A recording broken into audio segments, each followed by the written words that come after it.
பாண்டியன், கோமதி 2 பேருமே சேர்ந்து வீட்டுக்குள்ள போறாங்க. போன உடனே அப்படியே கத்துறாரு. "கதிர், நீ எதுக்காக இப்படி பண்ண? நீ வேணும்னு தானே உங்க அப்பத்தாவ வெளிய அனுப்புன?" அப்படின்னு கேட்குறாரு. "நான் எதுக்காக அவங்கள வேணும்னு அனுப்பணும்? அப்படிலாம் ஒண்ணுமே இல்ல. அவங்க மேல எனக்கு என்ன கோவம்?" அப்படின்னு சொல்றாரு. "டேய், நீ ஏதோ பிளான் பண்ணி தான்டா எங்க அம்மாவ வெளிய அனுப்பியிருக்க. நீ வேணும்னு தான்டா பண்ண. இப்படிலாம் நீ பண்ண மாட்டியே?" அப்படின்னு சொல்லிட்டு கோமதியும் கேட்குறாங்க. "அண்ணே, உனக்கு என்னண்ணே அப்படி கோவம்? அப்பத்தாவ எதுக்குண்ணே வீட்ட விட்டு வெளிய அனுப்புன? ரொம்ப கஷ்டமா இருக்குண்ணே" அப்படின்னு சொல்லிட்டு அரசியும் சொல்றாங்க. ராஜியும் சொல்றாங்க, "கதிர், நீ பண்ணது ரொம்ப பெரிய தப்பு" அப்படின்னு சொல்லிட்டு. "நீ ஒரு நிமிஷம் வெளிய போய் கத்தாம இருந்திருந்தனா அப்பத்தா வீட்லயே இருந்திருப்பாங்க.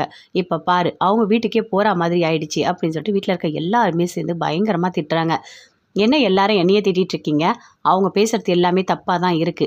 அவங்க வந்ததுலேருந்து எல்லாமே ஒரு மாதிரி தான் பேசிட்டு இருக்காங்க. எனக்கு அது பிடிக்கவே இல்ல. அதனால தான் நான் அப்பத்தாவ இங்கேருந்து போக சொன்னேன்" அப்படின்னு கதிர் சொல்றாரு. "டேய், அவங்க எங்க அம்மாடா. என் கூட இருந்தா தான்டா எனக்கு சந்தோஷம். 30 வருஷமா அவங்கள நான் பிரிஞ்சு இருந்தேன்டா. அவங்கள நல்லா பார்த்துக்கணும்னு நான் எப்படிலாம் கற்பனை பண்ணி வச்சிருந்தேன். ஆனா ஒரு நிமிஷத்துல எல்லாத்தையும் கெடுத்து விட்டுட்ட" அப்படின்னு சொல்லிட்டு கோமதி சொல்றாங்க. "இங்க பாரும்மா, அவங்க ஒண்ணும் கஷ்டப்பட போறதில்ல. எகுத்தா மாதிரி அவங்க பையன் வீட்ல தானே இருக்காங்க. அதெல்லாம் நல்லா தான் பார்த்துப்பாங்க. ஏன் இத்தன வருஷம் நல்லா இல்லையா என்ன?" அப்படின்னு கதிர் கேட்குறாரு. "இங்க பாருடா, நீங்க என்கிட்ட பேசாத. நீ பண்ணது ரொம்ப பெரிய தப்பு" அப்படின்னு சொல்லிட்டு அங்கேருந்து அப்படியே கோமதி போறாங்க. பாண்டியன் எதுவுமே பேசவே இல்ல. அவரும் அப்படியே கடைக்கு போறாரு. சரவணன் வராரு. "நீ பண்றது தப்பு தானே" அப்படின்னு சொல்லிட்டு அவரும் ஒரு பக்கம் போறாரு. கதிர் ரொம்ப வருத்தமா போயிட்டு ரூம்குள்ள உட்கார்றாரு. ராஜி வராங்க. வந்து கேட்குறாங்க, "கதிர், நீ ஏதோ பிளான் பண்ணி தான் அனுப்பியிருக்க. என்ன பிரச்சனை? அப்பத்தா மேல உனக்கு அப்படி என்ன கோவம்?" அப்படின்னு ராஜி கேட்குறாங்க. "எல்லாரும் கேட்குற மாதிரி நீ என்னை போட்டு படுத்தி எடுக்காத. எனக்கு எந்த கோவமும் இல்ல" அப்படின்னு சொல்றாரு. "இல்ல, நீ அப்பத்தாவ பத்தி குறை சொன்ன. நீ அப்படி சொல்றவனே கிடையாது. எதையோ நீ மனசுல வச்சுட்டு தான் பண்ணிட்டு இருக்கன்னு எனக்கு தெரியுது.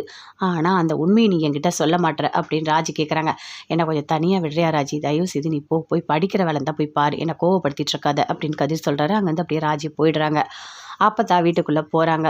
போன உடனே, "உட்காருங்க அப்பத்தா" அப்படின்னு சொல்லிட்டு தண்ணி எல்லாம் குடுக்குறாங்க. அவங்களோட மருமக எல்லாருமே குடுக்குறாங்க.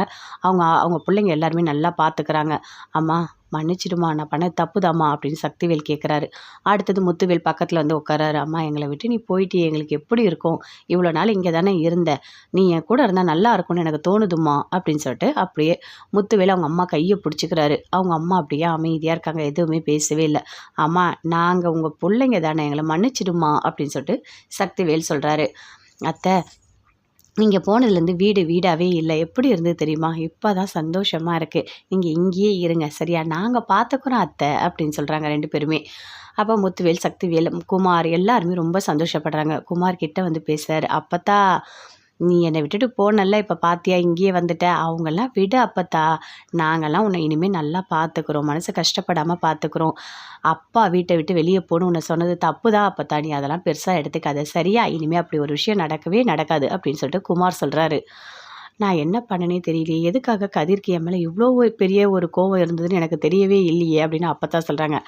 "விடுங்க. ஒவ்வொருத்தவங்களோட குணம் ஒவ்வொரு நிமிஷம் மாறும். அந்த மாரி தான் அவனுக்கு மாறி இருக்கு. ஆனா அவன் நல்லவன் தான்" அப்படின்னு சொல்லிட்டு அந்த முத்துவேலும் சொல்றாரு. அப்ப முத்துவேல் மனசுல யோசிக்கிறாரு, "நான் அம்மா கூட இருக்கணும்னு சொன்னதுனால தான் கதிர் இப்படி நடிச்சு வெளிய அனுப்பியிருக்கான்" அப்படின்னு சொல்லிட்டு அவர் மனசுல நினைக்கிறாரு.